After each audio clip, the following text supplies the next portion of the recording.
اس کو یاد کرتا ہوں۔ جب وہ میرے ایک بالشت قریب ہوتا ہے تو میں اس کے ایک ہاتھ قریب ہو جاتا ہوں۔ جب وہ میرے ایک ہاتھ قریب ہوتا ہے تو میں اس کے 2 ہاتھ قریب ہو جاتا ہوں۔ جب وہ میری طرف چلتا ہوا آتا ہے تو میں اس کی طرف دوڑتا ہوا چلا آتا ہوں۔ تو یہ اللہ کو یاد کرنے کی کتنی فضیلت ہے۔ تو ذکر، شکر اور صبر یہ جنت کے 3 زینے بھی ہیں۔ اللہ تعالیٰ فرماتے ہیں، آیت نمبر 153 ہے سورہ البقرہ کی اور پارہ نمبر 2 ہے، اے ایمان والو صبر اور نماز کے ساتھ مدد مانگو، اللہ تعالیٰ یقیناً صبر کرنے والوں کے ساتھ ہے۔ اور جو اللہ تعالیٰ کی راہ میں مارے جائیں تم انہیں مردہ نہ کہو بلکہ وہ زندہ ہیں لیکن تم شعور نہیں رکھتے۔ اور ہم کسی قدر خوف اور بھوک سے مالوں، جانوں اور پھلوں کے نقصان سے تمہیں ضرور آزمائیں گے، اور صبر کرنے والوں کو خوشخبری سنا دیں۔ وہ لوگ کہ جب کوئی مصیبت ان پر آتی ہے تو وہ کہتے ہیں یقیناً ہم خود بھی اللہ تعالیٰ ہی کے ہیں اور بلا شبہ ہم اسی کی جانب لوٹنے والے ہیں۔ ایسے ہی لوگوں پر ان کے رب کی طرف سے نوازشیں اور رحمت ہوتی ہے اور یہی لوگ ہدایت یافتہ ہیں۔ یقیناً صفا اور مروہ اللہ تعالیٰ کی نشانیوں میں سے ہیں، چنانچہ جس نے بیت اللہ کا حج یا عمرہ کیا تو ان دونوں کا طواف کرنے میں اس پر کوئی حرج نہیں، اور جو شوق سے کوئی نیکی کرتا ہے یقیناً اللہ تعالیٰ اس کا قدردان ہے، خوب جاننے والا ہے۔ جو ہماری نازل کردہ کھلی نشانیوں اور ہدایت کو چھپاتے ہیں باوجود یہ کہ ہم اسے کتاب میں لوگوں کے لیے بیان کر چکے ہیں، بلا شبہ انہی پر اللہ تعالیٰ لعنت کرتا ہے اور تمام لعنت کرنے والے بھی ان پر لعنت کرتے ہیں۔ استغفر اللہ۔ مگر جن لوگوں نے توبہ کی اور اصلاح کر لی اور انہوں نے واضح بیان کیا تو میں ان کی توبہ قبول کرتا ہوں، اور میں بڑا توبہ قبول کرنے والا، بہت رحم کرنے والا ہوں۔ یقیناً جن لوگوں نے انکار کیا اور مر گئے حالانکہ وہ کافر ہی تھے، انہی پر اللہ تعالیٰ کی، فرشتوں کی اور تمام لوگوں کی لعنت ہے۔ استغفر اللہ۔ اس جہنم میں ہمیشہ کے رہائشی ہیں، نہ ان سے عذاب ہلکا کیا جائے گا اور نہ ہی انہیں ڈھیل دی جائے گی۔ اللہم اجرنا من النار۔ اور تمہارا معبود ایک ہی معبود ہے، اس کے سوا کوئی معبود نہیں، وسیع رحمت والا، بہت رحم کرنے والا ہے۔ آسمانوں اور زمین کی تخلیق میں اور رات دن کے آنے جانے میں اور ان کشتیوں میں جو انسانوں کے لیے فائدہ بخش چیزیں لے کر سمندر میں چلتی ہیں، اور اس پانی میں جو اللہ تعالیٰ نے آسمان سے اتارا، پھر اس سے زمین کو اس کی موت کے بعد زندہ کیا اور اس میں ہر قسم کے جانور پھیلا دیے، اور ہواؤں کی گردش میں اور آسمان و زمین کے درمیان مسخر بادل میں بلا شبہ اس قوم کے لیے نشانیاں جو عقل سے کام لیتے ہیں۔ یہ آیت جو ہے آیت نمبر 164 جو سورہ البقرہ کی آیت ہے، اس میں سب سے زیادہ نشانیاں جو ہے نا اللہ تعالیٰ نے اپنی ذات کی جو ہے وہ بیان فرمائی ہیں۔ اور لوگوں میں ایسے بھی ہیں جو اللہ تعالیٰ کے علاوہ دوسروں کو شریک بناتے ہیں، وہ ان سے ایسی محبت کرتے ہیں جیسے اللہ تعالیٰ سے محبت ہونی چاہیے، اور جو لوگ ایمان لائے ہیں وہ اللہ تعالیٰ کی محبت میں شدید تر ہیں۔ اور کاش جنہوں نے ظلم کیا وہ دیکھیں جب وہ عذاب دیکھیں گے کہ یقیناً تمام قوت اللہ تعالیٰ ہی کے پاس ہے، اور بلا شبہ اللہ تعالیٰ سخت عذاب والا ہے۔ جب پیشوا لوگ اپنے پیروکاروں سے لا تعلقی کا اظہار کر دیں گے اور وہ عذاب کو دیکھ لیں گے اور ان کے تمام اسباب ٹوٹ جائیں گے، اور تابعدار کہیں گے کاش ہم ایک بار لوٹ کر جا سکتے، ہم بھی ان سے لا تعلقی کا اظہار کریں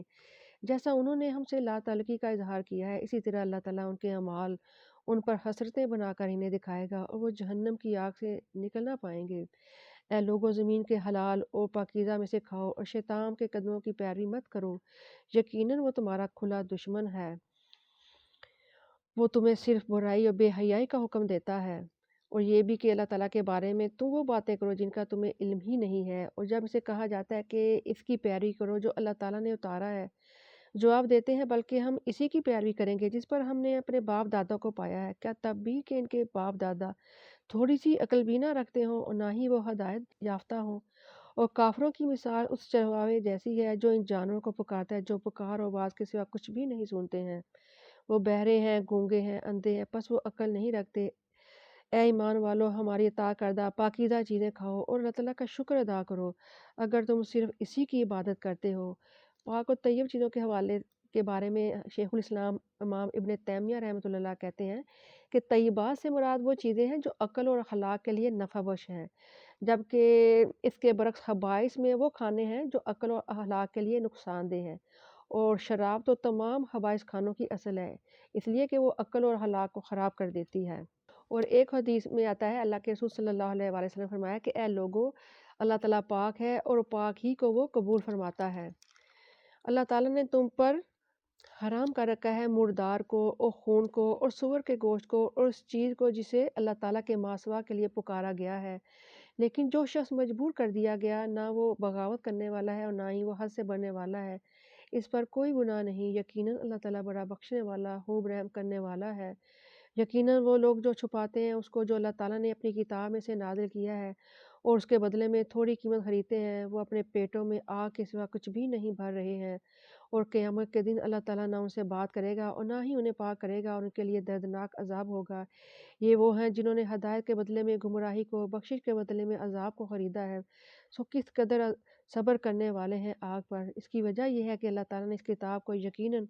حق کے ساتھ نازل فرمایا ہے، اور جن لوگوں نے اس کتاب میں اختلاف کیا بلا شبہ وہ دور کی مخالفت میں ہے۔ نیکی یہ نہیں ہے کہ تم اپنے چہرے مشرق کی اور مغرب کی طرف پھیر دو، بلکہ نیکی یہ ہے کہ اللہ تعالیٰ پر، آخرت کے دن پر، فرشتوں پر، اس کتاب پر اور پیغمبروں پر ایمان لائے، اور محبت کے باوجود رشتہ داروں کو، یتیموں کو، مسکینوں کو، مسافروں کو، سوال کرنے والوں کو، غلاموں کو اپنا مال دو اور نماز قائم کرے اور زکوٰۃ ادا کرے، اور جب وعدہ کرے تو اپنے وعدوں کو پورا کرنے والے ہوں،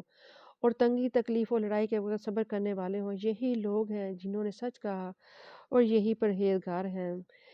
یہ آیت نمبر 177 جو ہے سورہ البقرہ کی، اس میں اللہ تعالیٰ نے نیکی کا اصل جو تصور ہے وہ سمجھایا ہے کہ اصل میں بر ہے کیا، یعنی کہ وہ نیکی جس کو چھوڑا ہی نہیں جا سکتا۔ اللہ تعالیٰ نے اس نیکی کی یہاں پہ آیت نمبر 177 میں اس کی وضاحت کی ہے۔ یہ سورہ بقرہ کی آیت ہے۔ اے لوگوں جو ایمان لائے ہو، تم پر مقتولوں کا قصاص لینا فرض کر دیا گیا ہے، آزاد بدلے آزاد، غلام بدلے غلام، اور عورت بدلے عورت ہے۔ پھر جس کو اپنے بھائی سے کچھ معافی مل جائے، یعنی دیت کا لے لینا، تو بھلائی کے ساتھ اتباع کرنا ہے اور خوبی کے ساتھ دیت ادا کرنا ہے۔ یہ تمہارے رب کی جناب سے آسانی اور مہربانی ہے۔ پھر جو اس کے بعد زیادتی کرے گا اس کے لیے دردناک عذاب ہے۔ اور اے عقل والو، تمہارے لیے قصاص میں زندگی ہے کہ تم بچ جاؤ۔ تم پر فرض کیا گیا جب تم میں سے کسی ایک کے پاس موت آتی ہے، اگر وہ کچھ مال چھوڑے جاتا ہے تو والدین اور رشتہ داروں کے لیے اچھائی کے ساتھ وصیت کرنا ہے، یہ حق ہے پرہیزگاروں پر۔ پھر جو اس کو سننے کے بعد اسے بدل ڈالے تو یقیناً اس کا گناہ انہی لوگوں پر ہوگا جو اس کو بدلیں گے۔ یقیناً اللہ تعالیٰ خوب سننے والا، سب جاننے والا ہے۔ لیکن جس کو وصیت کرنے والے سے جانبداری یا گناہ کا اندیشہ ہو، پھر وہ ان کے درمیان اصلاح کروا دیتا ہے، تو اس پر کوئی گناہ نہ ہوگا۔ یقیناً اللہ تعالیٰ معاف کرنے والا، بہت رحم کرنے والا ہے۔ آیت نمبر 182 ہے سورہ البقرہ کی۔ لیکن جس کو وصیت کرنے والے سے جانبداری یا گناہ کا اندیشہ ہو، پھر وہ ان کے درمیان اصلاح کروا دیتا ہے، تو اس پر کوئی گناہ نہ ہوگا۔ یقیناً اللہ تعالیٰ معاف کرنے والا، بہت رحم کرنے والا ہے۔ اے لوگوں جو ایمان لائے ہو، تم پر روزے رکھنا فرض کیا گیا ہے، جیسے تم سے پہلوں پر فرض کیا گیا تھا، تاکہ تم تقوی اختیار کرو۔ روزوں کی فضیلت کے بارے میں آتا ہے کہ جب رمضان آتا ہے تو رمضان مبارک کی اتنی فضیلت ہے کہ اس مہینے میں اللہ تعالیٰ جنت کے دروازے کو کھول دیتے ہیں اور جہنم کے دروازوں کو اللہ تعالیٰ بند فرما دیتے ہیں، اور جو سرکش شیاطین ہیں اللہ تعالیٰ ان کو چکر دیتے ہیں۔ اور آپ صلی اللہ علیہ وآلہ وسلم نے فرمایا کہ اللہ تعالیٰ فرماتے ہیں کہ روزہ میرے لیے ہے اور میں ہی اس کی جزا بھی دوں گا۔ ایک اور روایت میں آپ صلی اللہ علیہ وآلہ وسلم نے فرمایا کہ جنت کا ایک دروازہ ہے جس کا نام ہے باب ریان، اور جس میں سے صرف روزہ دار ہی گزریں گے، یعنی ان کے علاوہ کوئی اور اس میں سے نہیں گزر پائے گا۔ گنتی کے چند دن ہیں، پھر جو کوئی تم میں سے بیمار ہو یا سفر میں ہو تو دوسرے دنوں سے تعداد پوری کرنا ہے۔ جو فدیہ دینے کی طاقت رکھتے ہوں ان پر ایک مسکین کا کھانا ہے۔ پھر جو شوق سے کوئی نیکی کرے گا وہ اس کے لیے بہتر ہے، اور اگر تم جان پاؤ تو تمہارا روزہ رکھنا ہی تمہارے لیے بہتر ہے۔ تو فدیہ کی چوائس اللہ تعالیٰ نے ان لوگوں کو دی جو یعنی استطاعت نہیں رکھتے، جیسے کہ ایک حدیث بھی آتی ہے حضرت انس بن مالک رضی اللہ تعالیٰ عنہ کے والے سے، وہ فرماتے ہیں کہ جب وہ بوڑھے ہو گئے تھے نا حضرت انس بن مالک رضی اللہ تعالیٰ عنہ، تو وہ 1 سال یا 2 سال یعنی رمضان میں روزانہ یعنی ایک مسکین کو روٹی اور گوشت دیا کرتے تھے، اور پھر وہ روزہ چھوڑ دیتے تھے۔ ظاہر ہے بڑھاپے کی انتہا پر انسان کے لیے یہ مشقت والا معاملہ ہے تو وہ فدیہ دے سکتا ہے، جس طرح سے کہ ہمارے سامنے حضرت انس بن مالک کی حدیث ہم نے دیکھی کہ وہ جب بوڑھے ہو گئے تھے تو وہ پھر ایک مسکین کو 2 وقت کا کھانا دے دیا کرتے تھے، کیونکہ بڑھاپے کی انتہا پر یہ سہولت اللہ تعالیٰ نے دی ہے۔ لیکن جو روزہ رکھ سکتے ہیں ان کو روزہ ہی رکھنا چاہیے، کیونکہ اللہ تعالیٰ نے بھی فرمایا کہ روزہ رکھنا ہی تمہارے لیے بہتر ہے۔ آیت نمبر 185 ہے، اللہ تعالیٰ اس میں فرماتے ہیں کہ رمضان کا مہینہ وہ ہے جس میں قرآن نازل کیا گیا، جو انسانوں کے لیے ہدایت ہے اور ہدایت کی اور حق و باطل کا فرق کرنے کی واضح دلیلیں ہیں۔ چنانچہ تم میں سے جو کوئی اس مہینے کو پائے تو چاہیے کہ وہ اس کے روزے رکھے، اور جو کوئی بیمار ہو یا سفر میں ہو تو دوسرے دنوں میں تعداد پوری کرنا ہے۔ اللہ تعالیٰ تمہارے ساتھ آسانی کرنا چاہتا ہے اور تم پر وہ سختی کرنا نہیں چاہتا، اور تاکہ تم تعداد پوری کر سکو اور تم اس پر اللہ تعالیٰ کی بڑائی بیان کرو کہ اس نے تمہیں ہدایت دی ہے، اور تم شکر گزار بنو۔ اور جب میرے بندے آپ سے میرے بارے میں سوال کریں تو یقیناً میں قریب ہی ہوں، میں پکارنے والے کی پکار کا جواب دیتا ہوں جب بھی وہ مجھے پکارتا ہے۔ چنانچہ انہیں چاہیے کہ میری بات ہی مانا کریں اور مجھ پر ہی ایمان آئیں تاکہ وہ ہدایت پا جائیں۔ تو رمضان کے ساتھ ہی دعاؤں کا تذکرہ ہے، کیونکہ رمضان جو ہے دعاؤں کی قبولیت کا بھی مہینہ ہے، اور نبی کریم صلی اللہ علیہ وآلہ وسلم فرماتے ہیں کہ اللہ تعالیٰ سجدے میں دعاؤں کو قبول فرماتے ہیں، اور آپ صلی اللہ علیہ وسلم کثرت سے سجدے کیا کرتے تھے اور پھر کثرت سے دعائیں سجدے میں کیا کرتے تھے۔ ایک اور روایت آتی ہے، عبداللہ ابن عمر رضی اللہ تعالیٰ عنہ جب روزہ افطار فرماتے تھے تو وہ اپنے تمام بال بچوں کو اپنے ساتھ شامل کرتے تھے، پھر اس موقع پہ جب روزہ افطاری کا قریب آتا تھا تو دعائیں کیا کرتے تھے، اور آپ صلی اللہ علیہ وآلہ وسلم نے فرمایا کہ اللہ تعالیٰ 3 لوگ ہیں جن کی دعاؤں کو اللہ تعالیٰ رد نہیں فرماتے۔ ان میں سے ایک تو وہ ہے جو روزہ دار ہے، کہ جب وہ روزہ افطار کرتا ہے نا تو اللہ تعالیٰ اس کی وہ جو دعائیں کرتا ہے اللہ تعالیٰ اس کی دعاؤں کو بھی قبول فرماتے ہیں، اور دوسرا ہے امام عادل، یعنی انصاف کرنے والا امام جو ہے اللہ تعالیٰ اس کی دعاؤں کو بھی رد نہیں کرتے، اور تیسرا جو مظلوم ہے اس کی جو پکار ہے، جو اللہ تعالیٰ کو پکارتا ہے، وہ جو دعا کرتا ہے اللہ تعالیٰ اس کی دعا کو بھی رد نہیں فرماتے۔ تو رمضان کا مہینہ جو ہے دعاؤں کی قبولیت کا بھی مہینہ اور دعائیں مانگنے کا بھی مہینہ ہے، اسی لیے جہاں رمضان کا ذکر ہے ساتھ ہی دعاؤں کا بھی ذکر آ گیا۔ تو کثرت سے دعائیں مانگنی ہے، مغفرت کی، بخشش کی، اور اللہ تعالیٰ کی جنت کی اور دوزخ سے نجات کی، کثرت سے دعائیں کرنی چاہیے۔ روزوں کی راتوں میں اپنی بیویوں کے پاس جانا تمہارے لیے حلال کر دیا گیا ہے، وہ تمہارے لیے لباس ہے اور تم ان کے لیے لباس ہو۔ اللہ تعالیٰ نے جان لیا کہ تم اپنے آپ سے حیانت کر رہے ہو، چنانچہ وہ تمہاری طرف متوجہ ہوا، اس نے تم سے درگزر کیا، لہٰذا اب تم ان سے مباشرت کرو، اور اللہ تعالیٰ نے تمہارے لیے جو لکھ دی ہے اسے تلاش کرو اور کھاؤ اور پیو یہاں تک کہ فجر کی سفید دھاری رات کی سیاہ دھاری سے الگ ظاہر ہو جائے، پھر رات تک روزے کو پورا کرو، اور جب تم مسجد میں اعتکاف بیٹھے ہو تو ان سے مباشرت نہ کرو، یہ اللہ تعالیٰ کی حدود ہیں، سو ان کے قریب نہ جانا۔ اللہ تعالیٰ لوگوں کے لیے اپنی آیات ایسے ہی بیان کرتا ہے تاکہ وہ اللہ تعالیٰ کا خوف اختیار کریں، اور اپنے مال آپس میں باطل طریقے سے نہ کھاؤ اور نہ ان کے حاکموں تک کھینچ لے جاؤ کہ لوگوں کے مال کا کوئی حصہ گناہ کے ساتھ جان بوجھ کر کھا جاؤ۔ اس آیت میں 188 آیت جو ہے سورہ بقرہ کی، اس میں اللہ تعالیٰ نے جو ہے نا باطل مال، اس سے مراد رشوت ہے، تو یعنی رشوت کا ذکر کیا ہے جو باطل مال ہے۔ وہ آپ سے حلال یعنی نئے چاند کے بارے میں پوچھتے ہیں، آپ کہتے ہیں وہ لوگوں کے لیے عبادت کے اور حج کے اوقات ہیں، اور نیکی یہ نہیں کہ تم گھروں میں ان کی پچھلی طرف سے آؤ، بلکہ نیکی یہ ہے کہ انسان اللہ تعالیٰ سے ڈر جائے اور گھروں میں ان کے دروازوں سے آؤ اور اللہ تعالیٰ سے ڈر جاؤ تاکہ تم کامیاب ہو جاؤ۔ آیت نمبر 189 جو سورہ بقرہ کی آیت ہے، اس کا شان نزول دیکھتے ہیں کہ اللہ تعالیٰ نے یہ اپنا حکم کس موقع پر نازل فرمایا۔ روایت ہے، برا بن عازب رضی اللہ تعالیٰ بیان فرماتے ہیں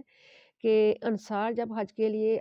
جاتے نا تو احرام جب وہ باندھ لیتے تھے تو وہ گھروں میں دروازوں سے نہیں جاتے تھے بلکہ دیواروں سے کود کر گھر کے اندر داخل ہوا کرتے تھے۔ پھر اسلام لانے کے بعد ایک انصاری شخص آیا، وہ دروازے سے گھر میں داخل ہو گیا تو اس پر لوگوں نے نا اس کو لعنت ملامت کی تھی، اس پر اللہ تعالیٰ نے پھر اس آیت کو نازل فرمایا۔ آیت نمبر 190 ہے سورہ البقرہ کی، پارہ نمبر 2 ہے، اور اللہ تعالیٰ کی راہ میں تم ان سے لڑو جو تم سے لڑتے ہیں، اور زیادتی نہ کرو، یقیناً اللہ تعالیٰ زیادتی کرنے والوں کو پسند نہیں کرتا، اور انہیں قتل کرو جہاں بھی تم ان کو پاؤ، اور انہیں بھی نکال دو جہاں سے انہوں نے تمہیں نکالا ہے، اور فتنہ قتل سے بھی زیادہ سخت ہے، اور تم مسجد حرام کے پاس ان سے نہ لڑو یہاں تک کہ وہ اس میں تم سے لڑیں، پھر اگر وہ تم سے جنگ کریں تو تم بھی انہیں قتل کرو، کافروں کی ایسی ہی سزا ہے، پھر اگر وہ باز آ جائیں تو یقیناً اللہ تعالیٰ بخشنے والا بہت رحم کرنے والا ہے، اور ان سے جنگ کرو یہاں تک کہ فتنہ باقی نہ رہے اور دین اللہ تعالیٰ کے لیے ہو جائے، پھر اگر وہ باز آ جائیں تو ظالموں کے سوا کسی پر زیادتی نہ ہوگی۔ حرمت والا مہینہ حرمت والے مہینے کا بدلہ ہے اور تمام حرمتوں کا قصاص ہے، چنانچہ جو تم پر زیادتی کرتا ہے تو تم بھی اس پر زیادتی کرو جیسا کہ اس نے تم پر زیادتی کی ہے۔ اللہ تعالیٰ سے ڈرو اور جان رکھو کہ اللہ تعالیٰ پرہیزگاروں کے ساتھ ہے، اور اللہ تعالیٰ کی راہ میں خرچ کرو اور اپنے ہاتھوں ہلاکت میں نہ پڑو، اور احسان کرو اور اللہ تعالیٰ بلا شبہ احسان کرنے والوں کو پسند فرماتا ہے۔ اور حج اور عمرہ اللہ تعالیٰ کے لیے پورا کرو۔ پھر اگر تمہیں روک دیا جائے تو قربانی کا جو بھی جانور میسر ہو ذبح کر دو، اور اپنے سر کو نہ منڈواؤ جب تک قربانی اپنے مقام تک نہ پہنچ جائے۔ پھر تم میں سے جو کوئی بیمار ہو یا اس کے سر میں تکلیف ہو تو روزے یا صدقے یا قربانی کا فدیہ ہے۔ پھر جب تم امن میں ہو جاؤ تو جو کوئی حج تک عمرے کے ساتھ فائدہ اٹھائے تو قربانی میں سے جو میسر ہو ذبح کرے گا۔ پھر جو قربانی نہ پائے وہ 3 دن کے روزے حج میں رکھے، اور 7 جب تم واپس آؤ۔ یہ پورے 10 ہو گئے۔ یہ ان کے لیے ہیں جن کے اہل و عیال مسجد حرام کے قریب رہائشی نہ ہو۔ اور اللہ تعالیٰ سے ڈر جاؤ اور جان رکھو بلا شبہ اللہ تعالیٰ سخت عذاب دینے والا ہے۔ حج کے مہینے مشہور ہیں، چنانچہ جو شخص ان میں حج کا عزم کرتا ہے تو حج میں نہ شہوانی باتیں کرنا ہے، نہ نافرمانی کرنا ہے، اور نہ لڑائی جھگڑا کرنا ہے۔ اور بھلائی میں سے جو کام بھی تم کرو گے اللہ تعالیٰ اس کو جانتا ہے۔ اور اپنے ساتھ زاد راہ لے لو، اگرچہ بہترین زاد راہ یقیناً تقویٰ ہے۔ اور اے عقل والوں مجھ ہی سے ڈرتے رہو۔ تو زاد راہ لینے کے حوالے سے اصل میں یہ اہل جو یمن کے لوگ تھے نا، جب حج کرنے کے لیے آتے تھے تو اپنے ساتھ یعنی زاد راہ نہیں لاتے تھے، تو جب وہ مکہ پہنچتے تھے تو لوگوں سے پھر وہاں پہ بھیک مانگتے تھے۔ تو اللہ تعالیٰ نے فرمایا اسی آیت میں، آیت نمبر 197 میں، جو سورہ بقرہ کی آیت ہے پارہ نمبر 2 میں، کہ تم اپنے ساتھ زاد راہ لے لو، یعنی کچھ مال و ثواب جو ہے وہ ساتھ لے لو تاکہ کسی سے ضرورت پڑنے پر مانگنا نہ پڑے۔ تم پر کوئی گناہ نہیں کہ تم اپنے رب کے رزق میں سے تلاش کرو۔ پھر جب تم عرفات سے واپس آؤ تو مشعر حرام کے پاس اللہ تعالیٰ کا ذکر کرو، اور اس کا ذکر کرو جیسے اس نے تمہیں ہدایت دی ہے۔ اس سے پہلے یقیناً تم گمراہ لوگوں میں سے تھے۔ پھر تم وہیں سے واپس آؤ جہاں سے لوگ واپس آتے ہیں، اور اللہ تعالیٰ سے معافی مانگو، یقیناً اللہ تعالیٰ بڑا بخشنے والا خوب رحم کرنے والا ہے۔ پھر جب تم اپنے حج کے اعمال پورے کر چکو تو اللہ تعالیٰ کا ذکر کرو جیسے تم اپنے آباء و اجداد کا ذکر کیا کرتے تھے، یا اس سے بھی زیادہ ذکر۔ لوگوں میں سے کوئی کہتا ہے ہمارے رب ہمیں دنیا ہی میں دے اور اس کے لیے آخرت میں کوئی حصہ نہیں ہے۔ یہ دعا ہے بہت پیاری، ربنا آتنا فی الدنیا حسنۃ وفی الآخرۃ حسنۃ وقنا عذاب النار۔ نبی کریم صلی اللہ علیہ وآلہ وسلم کو اس دعا کو بہت کثرت سے کہتے تھے، یعنی رکن یمانی میں حجر اسود کے پاس جب آپ صلی اللہ علیہ وسلم تشریف لاتے تو آپ صلی اللہ علیہ وسلم یہی دعا فرمایا کرتے تھے۔ اور ایک دفعہ ایک مریض تھا کوئی جو سوکھ کر کانٹا ہو گیا، تو نبی کریم صلی اللہ علیہ وآلہ وسلم نے اسے یہی دعا یعنی ربنا آتنا فی الدنیا حسنۃ وفی الآخرۃ حسنۃ وقنا عذاب النار اس کو پڑھنے کی تلقین کی، تو اسے جب اس دعا کو پڑھا تو وہ پھر ٹھیک ہو گیا تھا۔ اس میں دنیا کی بھی بھلائیاں انسان اللہ تعالیٰ سے مانگتا ہے اور آخرت کی بھلائیاں بھی۔ یہ وہ لوگ ہیں جن کے لیے اس میں سے حصہ ہوگا جو انہوں نے کمایا ہے، اور اللہ تعالیٰ جلد حساب لینے والا ہے۔ اللہم حاسبنا حسابا یسیرا۔ اور چند دنوں میں اللہ تعالیٰ کو خوب یاد کرو۔ پھر جو شخص 2 دن میں جلدی کرتا ہے تو اس پر کوئی گناہ نہیں، اور جو تاخیر کرتا ہے اس پر کوئی گناہ نہیں ہے، اس کے لیے جو متقی ہے۔ اور اللہ تعالیٰ سے ڈرتے رہو اور جان لو کہ یقیناً تم اس کی طرف جمع کیے جاؤ گے۔ اور لوگوں میں سے کسی کی بات دنیا کی زندگی میں آپ کو پسند آتی ہے، اور جو اس کے دل میں ہوتا ہے اس پر وہ اللہ تعالیٰ کو گواہ بناتا ہے، حالانکہ وہ سخت جھگڑالو ہے، اور جب وہ لوٹ کر جاتا ہے تو زمین میں فساد پھیلانے کی کوشش کرتا ہے۔ یہ سب منافقین کی نشانیاں ہیں، اور کھیتوں و نسلوں کو برباد کرتا ہے، اور اللہ تعالیٰ فساد کو پسند نہیں کرتا۔ اور جب اسے کہا جاتا ہے کہ اللہ تعالیٰ سے ڈر جاؤ تو تکبر اسے گناہ پر ابھارتا ہے، چنانچہ اس کے لیے جہنم کافی ہے، وہ بہت ہی برا ٹھکانہ ہے۔ اور لوگوں میں سے وہ شخص ہے جو اللہ تعالیٰ کی رضا کی تلاش میں اپنی جان تک بیچ دیتا ہے، اور اللہ تعالیٰ بندوں پر بڑا شفقت کرنے والا ہے۔ یہ آیت مولانا حضرت صہیب رومی رضی اللہ تعالیٰ کی شان میں اللہ تعالیٰ نے نازل فرمائی جب وہ مکہ سے ہجرت کر کے ابھی مدینہ نہیں پہنچے تھے، تو ابھی وہ راستے میں تھے، اور آپ صلی اللہ علیہ وآلہ وسلم حضرت صہیب رضی اللہ تعالیٰ عنہ کا استقبال کرنے کے لیے یعنی کھڑے تھے، تو آپ صلی اللہ علیہ وآلہ وسلم نے حضرت صہیب کو مبارکباد دی، کیونکہ حضرت صہیب کو جو مشرکین مکہ تھے انہوں نے کہا تھا کہ آپ نے ہر چیز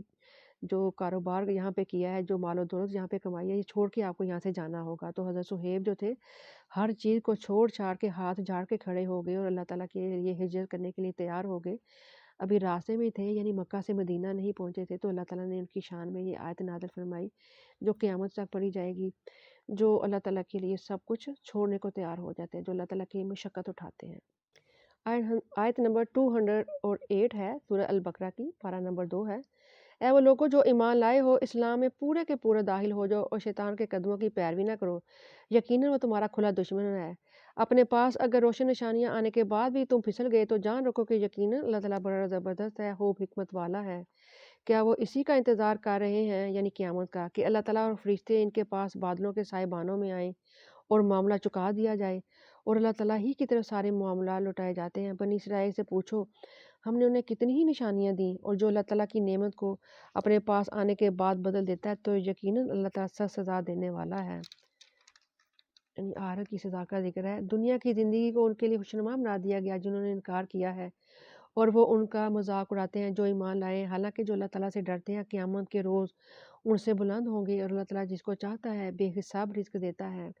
لوگ ایک ہی امت ہے، چنانچہ اللہ تعالیٰ نے انبیاء کو خوشخبری دینے والا اور ڈرانے والا بنا کر بھیجا ہے، اور ان کے ساتھ کتاب حق کو نازل کیا تاکہ وہ لوگوں کے درمیان ان کا فیصلہ کر دیں جس میں انہوں نے اختلاف کیا،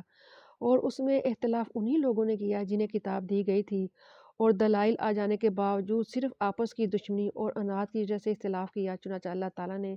اپنے اذن سے ایمان والوں کو حق کی ہدایت دی جس میں انہوں نے اختلاف کیا تھا، اور اللہ تعالیٰ جس کو چاہتا ہے سیدھی راہ کی ہدایت دیتا ہے۔ یہ دن الصراط المستقیم اللہم الہمنی رشدی و اعذنی من شر نفسی۔ کیا تم نے گمان کر رکھا ہے کہ تم جنت میں داخل ہو جاؤ گے، حالانکہ ابھی تم پر وہ حالات ہی نہیں گزرے جو تم سے پہلے گزر چکے ہیں؟ ان کو سختیاں اور مصیبتیں پہنچی، اور یہاں تک کہ جھنجھوڑے گئے۔ رسول بھی اور اس کے ساتھ ایمان والے بھی پکار اٹھے کہ اللہ تعالیٰ کی مدد کب آئے گی؟ یاد رکھو یقیناً اللہ تعالیٰ کی مدد قریب ہی ہے۔ وہ آپ سے پوچھتے ہیں کہ کیا خرچ کریں؟ آپ کہہ دو کہ جو مال تم خرچ کرو وہ والدین اور رشتہ داروں اور یتیموں اور مسکینوں اور مسافروں پر خرچ کرو، اور جو بھلائی تم کرتے ہو یقیناً اللہ تعالیٰ اس کو جاننے والا ہے۔ تم پر قتال فرض کر دیا گیا ہے حالانکہ وہ تمہارے لیے ناپسندیدہ ہے، اور ہو سکتا ہے کہ تم کوئی چیز ناپسند کرو اور تمہارے لیے بہتر ہو، اور ہو سکتا ہے کہ تم کوئی چیز پسند کرو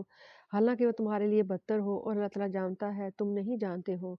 وہ آپ سے حرمت والے مہینے کے بارے میں سوال کرتے ہیں کہ اس میں قتال کرنا کیسا ہے؟ آپ کہہ دیں کہ اگرچہ اس میں قتال کرنا کبیرہ گناہ ہے، تاہم اللہ تعالیٰ کی راہ سے روکنا اور اس کا انکار کرنا،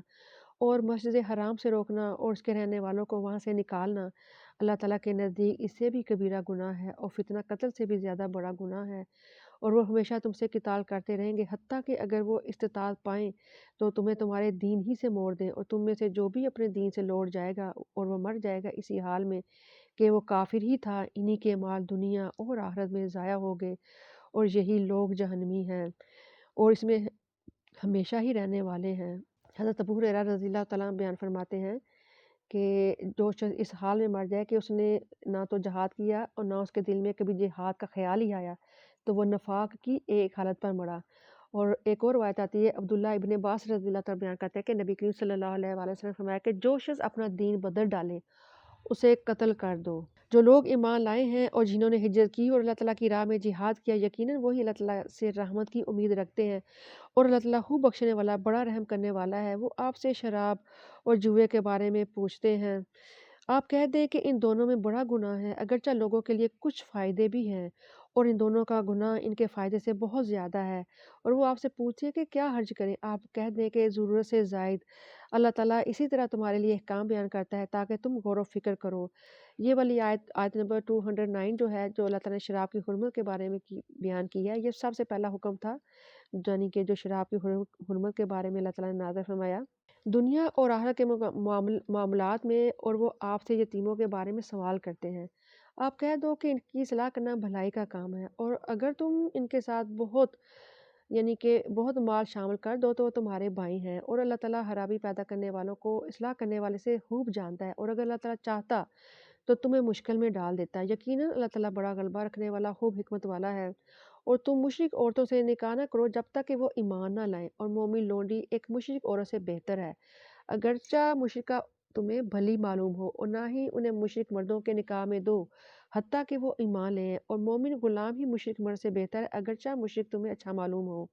وہ لوگ دوزخ کی طرف بلاتے ہیں، اور اللہ تعالیٰ اپنے حکم سے جنت اور مغفرت کی طرف بلاتا ہے،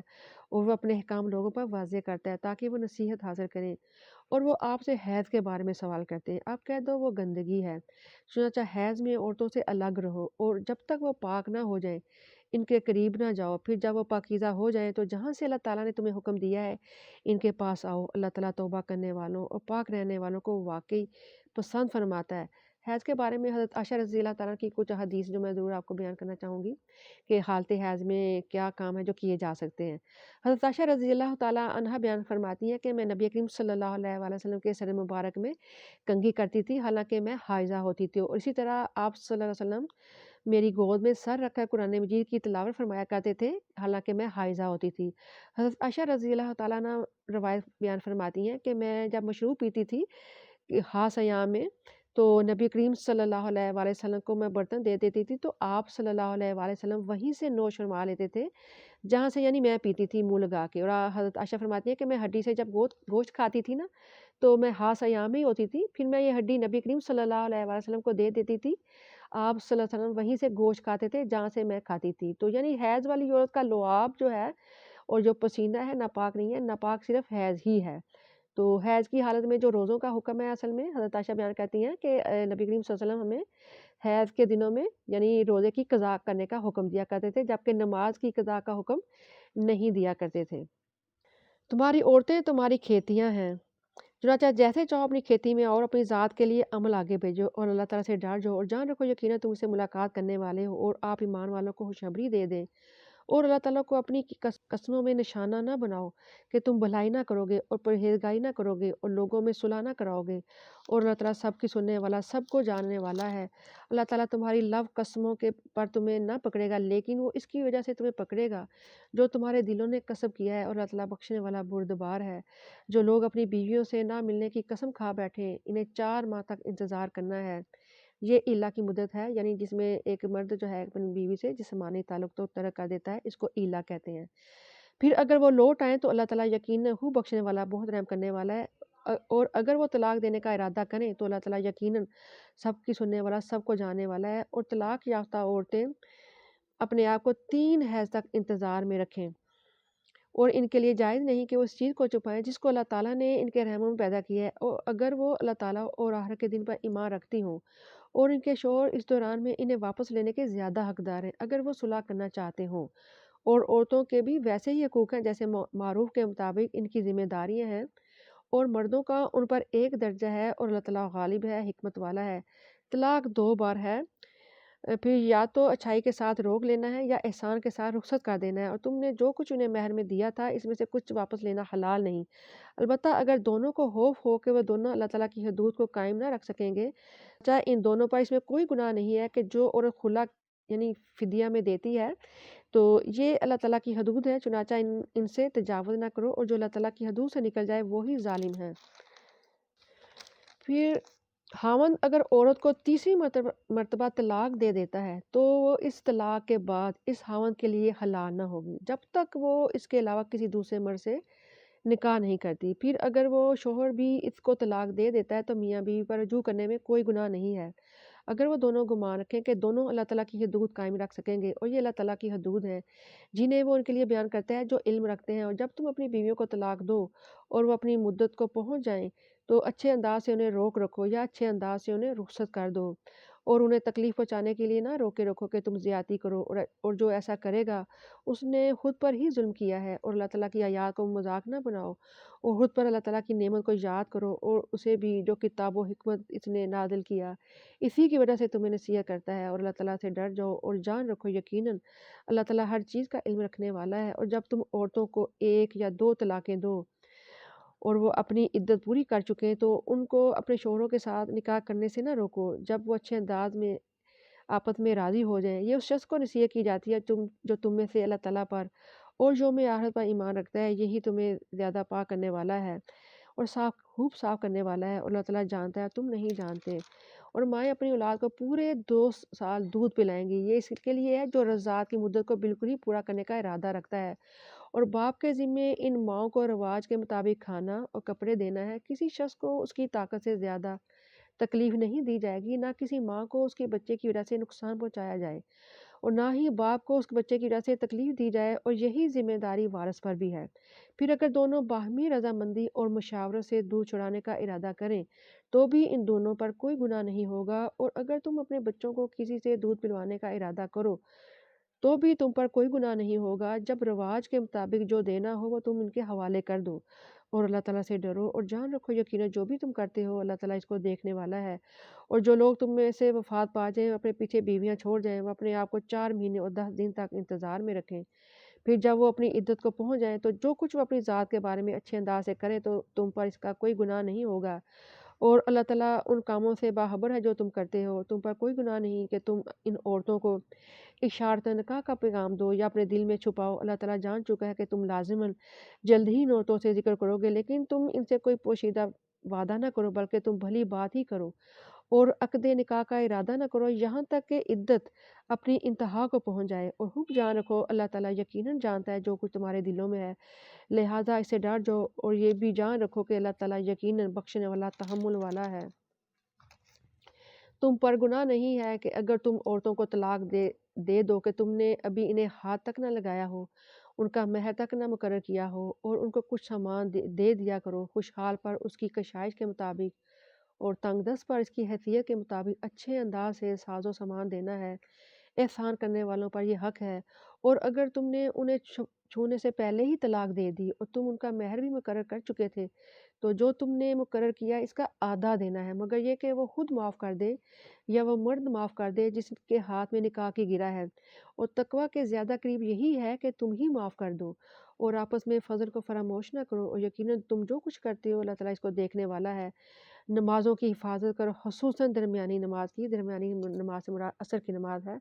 اور اللہ تعالیٰ کے سامنے فرمانبردار بن کر کھڑے ہو جاؤ۔ پھر اگر تمہیں خوف ہو تو پیدل یا سوار ہو کر پڑھ لو، پھر جب امن میں آ جاؤ تو اللہ تعالیٰ کو ایسے ہی یاد کرو جیسے اس نے تمہیں وہ سکھایا جسے تم نہیں جانتے تھے۔ اور تم میں سے جو لوگ فوت ہو جائیں اور بیویاں چھوڑ جائیں اپنی بیویوں کے لیے وصیت کریں کہ 1 سال تک وہ فائدہ اٹھائیں گی اور انہیں نکالا نہ جائے گا، چنانچہ اگر وہ خود ہی نکل جائیں پھر تم پر کوئی گناہ نہیں، جو کچھ وہ اپنے بارے میں اچھے انداز سے کریں، وہ اللہ تعالیٰ بڑا غالب ہے، اور اللہ تعالیٰ بڑا غالب ہے، خوب حکمت والا ہے۔ اور طلاق یافتہ عورتوں کو اچھے انداز سے ساز و سامان دینا پرہیزگاروں پر لازمی ہے۔ بات یہ ہے کہ اللہ تعالیٰ اپنی آیات تمہارے لیے کھول کر بیان کرتا ہے تاکہ تم سمجھو۔ کیا آپ نے ان کو نہیں دیکھا جو موت کے ڈر سے ہزاروں کی تعداد میں گھروں سے نکل پڑے؟ چنانچہ اللہ تعالیٰ نے اسے کہا مر جاؤ، پھر انہیں زندہ کیا۔ اللہ تعالیٰ یقیناً لوگوں پر فضل کرنے والا ہے، مگر اکثر لوگ شکر ادا نہیں کرتے۔ اور اللہ تعالیٰ کی راہ میں جنگ کرو، جان رکھو بلا شبہ اللہ تعالیٰ سب کی سننے والا، سب کو جاننے والا ہے۔ کوئی ایسا بھی ہے جو اللہ تعالیٰ کو قرض حسنہ دے سو وہ اس کو بڑھا چڑھا کر اس کے لیے کئی گنا کر دے، اور اللہ تعالیٰ ہی تنگی اور کشادگی پیدا کرتا ہے، اسی کی طرف تم لوٹائے جاؤ گے۔ کہ آپ نے موسیٰ کے بعد بنی اسرائیل کے سرداروں کو نہیں دیکھا جب انہوں نے اپنے نبی سے کہا کسی کو بادشاہ بنا دے کہ ہم اللہ تعالیٰ کے راستے میں جنگ کریں؟ نبی نے جواب دیا کہیں ایسا نہ ہو کہ جب تم پر جنگ فرض کر دی جائے تم قتال ہی نہ کرو۔ انہوں نے کہا ہمیں کیا ہے کہ ہم اللہ تعالیٰ کی راہ میں جنگ نہ کریں حالانکہ ہمیں ہمارے گھروں سے اور بچوں سے نکالا گیا ہے۔ پھر جب ان پر جنگ فرض کر دی گئی ان میں سے تھوڑی سی تعداد کے علاوہ باقی سب پھر گئے، اور اللہ تعالیٰ ظالموں کو خوب جاننے والا ہے۔ اور اس کے نبی نے اسے کہا یقیناً اللہ تعالیٰ نے طالوت کو تمہارا بادشاہ بنا دیا ہے۔ انہوں نے جواب دیا ہم پر اس کی حکومت کیسے ہو سکتی ہے حالانکہ ہم اسے زیادہ بادشاہت کے حقدار ہیں، اور اسے مالی کشائش بھی نہیں دی گئی۔ نبی نے کہا بلا شبہ اللہ تعالیٰ نے اسے تم میں سے چنا ہے اور اسے علمی اور جسمانی برتری عطا کی ہے، اور اللہ تعالیٰ اپنی بادشاہت جسے چاہتا ہے عطا کرتا ہے، اور اللہ تعالیٰ بڑے وسعت والا جاننے والا ہے۔ اور ان سے ان کے نبی نے کہا اس کی بادشاہت کی نشانی یہ ہوگی کہ تمہارے پاس وہ صندوق آ جائے گا جس میں تمہارے رب کی طرف سے سکینت ہوگی اور آل موسیٰ اور آل ہارون کی باقیات ہوں گی، اس کو فرشتے اٹھا کر لائیں گے، اور اگر تم مومن ہو تو یقیناً اس میں تمہارے لیے نشانی ہے۔ بس جب طالوت فوجیں لے کر نکلا تو اس نے کہا اللہ تعالیٰ تمہیں یقیناً ایک نہر کے ذریعے آزمانے والا ہے، چنانچہ جس نے اس میں سے پی لیا وہ میرا نہیں، اور جس نے اسے نہ چکھا تو یقیناً وہ میرا ہے۔ یہ الگ بات ہے کہ کوئی اپنے ہاتھ سے چلو بھر لے، سو ان میں سے تھوڑے لوگوں کے سوا سب نے پیا۔ چنانچہ جب طالوت نے اور اس کے ساتھ ایمان والوں نے دریا پار کر لیا تو پینے والوں نے کہا آج ہم جالوت اور اس کی فوجوں کا مقابلہ کرنے کی طاقت ہی نہیں رکھتے، لیکن جو یقین رکھتے تھے وہ اللہ تعالیٰ سے ملاقات کرنے والے ہیں انہوں نے کہا کتنی چھوٹی چھوٹی جماعتیں ہیں کہ اللہ تعالیٰ کے حکم سے بڑی بڑی جماعتوں پر غالب آ گئیں، اور اللہ تعالیٰ صبر کرنے والوں کے ساتھ ہے۔ اور جب وہ جالوت اور اس کی فوجوں کے سامنے ہوئے تو انہوں نے دعا کی اے ہمارے رب ہم پر صبر انڈھیل دے اور ہمارے قدموں کو جما دے اور کافر قوم کے مقابلے میں ہماری مدد فرما۔ چنانچہ انہوں نے اللہ تعالیٰ کے حکم سے انہیں شکست دی، اور داؤد نے جالوت کو قتل کر دیا، اور اللہ تعالیٰ نے اس کو سلطنت اور حکمت سے نوازا اور جتنا اسے چاہا اسے علم بھی عطا فرمایا۔ اور اگر اللہ تعالیٰ بعض لوگوں کو بعض سے ہٹاتا نہ رہتا تو زمین فساد سے بھر جاتی، لیکن اللہ تعالیٰ تمام جہانوں پر فضل کرنے والا ہے۔ یہ اللہ تعالیٰ کی آیات ہیں جو آپ پر حق کے ساتھ ہم پڑھ رہے ہیں، اور بے شک آپ رسولوں میں سے ہیں۔ الحمدللہ الذی بنعمتہ تتم الصالحات۔ اس رب کا شکر ہے جس کی توفیق سے نیکیاں اپنی تکمیل تک پہنچ جاتی ہیں۔ اللہ سے دعا ہے کہ اللہ تعالیٰ اس قرآن کو ہمارے دلوں کی بہار بنائے، ہماری آنکھوں کا نور بنائے، ہمارے غموں کا دکھوں کا اسے مداوع بھی فرمائے، آمین۔ السلام علیکم ورحمۃ اللہ وبرکاتہ۔